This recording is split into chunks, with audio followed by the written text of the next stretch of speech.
অনেকদিন ধরেই এমন একটা অফবিট জায়গা খুঁজছিলাম যেখানে চারিদিকে ঘিরে থাকবে পাহাড়, আর সেই পাহাড়ের মাঝে থাকবে বিশাল বড় একটা সুইমিং পুল।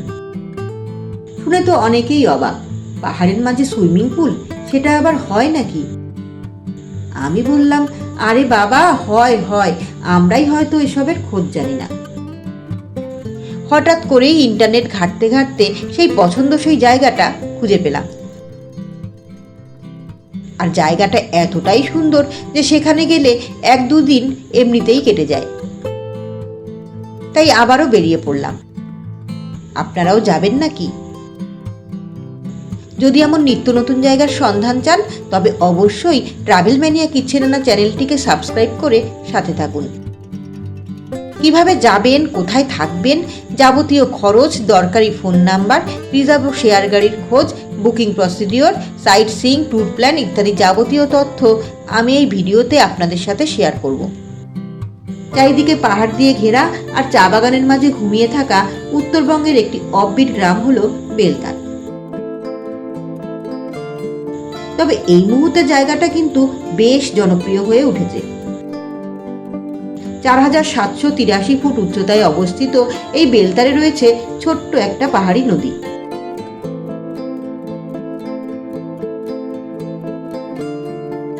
রয়েছে দুটো চা বাগান, মহারানী টি এস্টেট আর Margaret Hope tea garden. Siliguri থেকে বেলতারের দূরত্ব মাত্র 40-45 কিলোমিটার, আর কার্শিয়াং শহর থেকে মাত্র 10 কিলোমিটার। কার্শিয়াংয়ের বিখ্যাত ক্যাফেটেরিয়া মার্গারেটস ডেক, এর নাম নিশ্চয়ই আপনারা সবাই জানেন। আর এই মার্গারেটস ডেকের কিছুটা আগে একটা রাস্তা নিচের দিকে নেমে গেছে। সেই রাস্তা ধরলে মিনিট 10-এর মধ্যেই পৌঁছে যাবেন বেলতার। বেলতারে একটা নদীও আছে, আর সেই নদীর জল থেকে বিদ্যুৎ উৎপাদন হয়। রয়েছে মিনি হাইডেল প্রজেক্ট। সেটা দেখার জন্য অবশ্য হাঁটতে হাঁটতে চলে যেতে হবে হাজি। এবার বলি কোথায় থাকবেন। বেলতারে অবস্থিত বেলতার রিসর্ট এখন একটা সুপরিচিত নাম। সত্যি কথা বলতে কি, সুইজারল্যান্ডের আদলে তৈরি করা এই রিসর্টটির জন্যই বেলতার পর্যটন কেন্দ্র হিসাবে ক্রমশ জনপ্রিয়তা অর্জন করছে। জিটিএর অধীনস্থ হলেও আসলে কিন্তু এটা বেসরকারি উদ্যোগে পরিচালিত হয়। খোলামেলা সাজানো গোছানো এই রিসর্টের মূল আকর্ষণ হলো এর বিশাল বড় হার্ট শেপের একটা সুইমিং পুল। আর এর আকর্ষণে দলে দলে পর্যটক এখন চলে আসছে বেলতার। সুইমিং পুলকে ঘিরেই পরপর 7টি কাঠের কটেজ তৈরি হয়েছে। এখানে মূলত 2 ধরনের কটেজ রয়েছে, ডিলাক্স এবং সুপার ডিলাক্স। ডিলাক্সের ভাড়া দিন প্রতি 3000 টাকা, আর সুপার ডিলাক্সের ভাড়া দিন প্রতি 3500 টাকা। এই যে ভাড়াটা বললাম, এটা কিন্তু 2 জনের জন্য প্রযোজ্য। তবে অতিরিক্ত কেউ থাকলে জনপ্রতি 1000 টাকা করে দিলেই হবে। কটেজগুলো যথেষ্টই বড়, তাই 3-4 জন অনায়াসে থাকতে পারেন। তবে সেক্ষেত্রে অবশ্যই রিসর্টের সাথে আগেই কথা বলে নেবেন। এখানে টেন্টও আছে, জনপ্রতি দিন প্রতি ভাড়া 2000 টাকা। ঘর ভাড়াতে অনেক সময় ডিসকাউন্ট চলে, তখন কিন্তু রেট কিছুটা কম হয়। ঘর ভাড়ার সাথে কমপ্লিমেন্টারি ব্রেকফাস্টটুকু ধরা থাকে। এছাড়া অবশ্য বাকি খাবার কিনে খেতে হয়। যদি আপনারা রিজার্ভ গাড়ি নিয়ে যান তবে ড্রাইভারদের জন্য আলাদা থাকা এবং খাবারের ব্যবস্থা আছে। এখানে চেক ইন টাইম দুপুর 1টা আর চেক আউট পরের দিন সকাল 11টা। আর সুইমিং পুল ব্যবহারের জন্য জনপ্রতি 200 টাকা করে দিতে হয়। কিভাবে আসবেন? সরাসরি শিলিগুড়ি থেকে রিজার্ভ গাড়িতে আসতে পারেন বেলতার। ভাড়া পড়বে 3000 থেকে 3500 টাকা।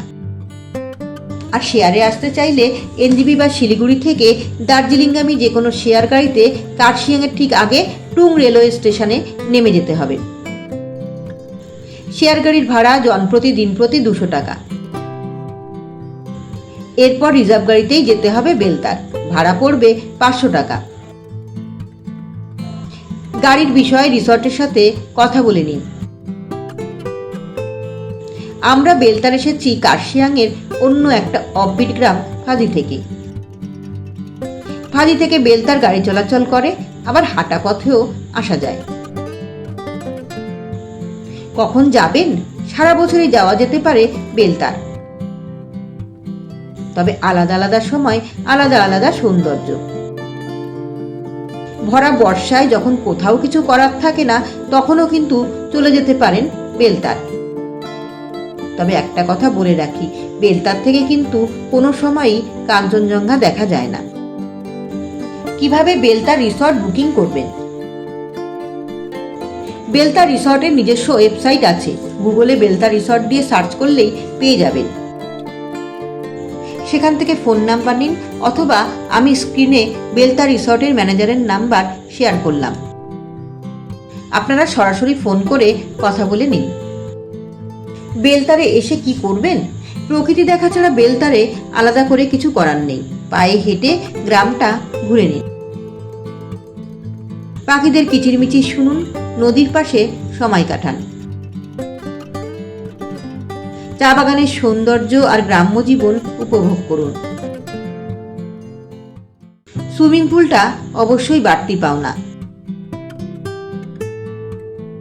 সন্ধ্যাবেলায় চারিদিক যখন খুব নিঝুম হয়ে যায়, টুনি লাইটের আলোতে এই রিসর্টটা খুব সুন্দর করে সেজে ওঠে।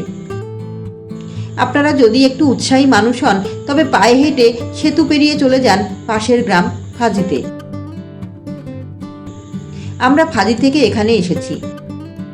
যাত্রাপথটা কিন্তু ভীষণ সুন্দর।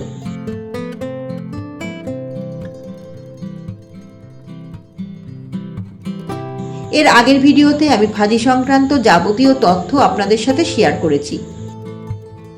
ফাজির ভিডিও লিংক আমি ডেসক্রিপশন বক্সে শেয়ার করলাম, অবশ্যই দেখে নেবেন। এবার বলি সাইট সিইং এর কথা। কার্শিয়াং শহর কিন্তু বেলতারের খুব কাছেই, তাই রিজার্ভ গাড়িতে করে ঘুরে আসতে পারেন Rohini view point, Dow Hill, Bagora, Hanuman statue, Chimney, Giddha Pahar, Netaji museum ইত্যাদি কার্শিয়াংয়ের বিভিন্ন দর্শনীয় স্থানগুলো। এছাড়া মার্গারেটস ডেকের কথা তো না বললেই নয়। এই ক্যাফেটেরিয়াটা কিন্তু খুব সুন্দর জায়গায় অবস্থিত, দারুণ ভিউ পাওয়া যায়।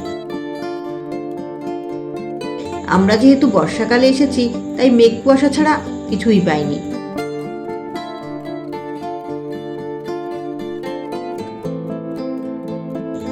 যাওয়া আসার পথে আপনারা অবশ্যই এখানে একবার ঘুরে যাবেন। এবার আপনাদের সাথে একটা ছোট্ট ট্যুর প্ল্যান আমি শেয়ার করব। হাতে যদি খুব কম সময় থাকে বা উইকেন্ডে যদি যান, তাহলে এই ছোট্ট ট্যুরটা করতেই পারেন। 1 বা 2 রাত থাকুন বেলতারে, আর 1 রাত থাকুন কার্শিয়াংয়ে। আর এখান থেকে ইচ্ছে হলে দার্জিলিং এর দিকেও চলে যেতে পারেন।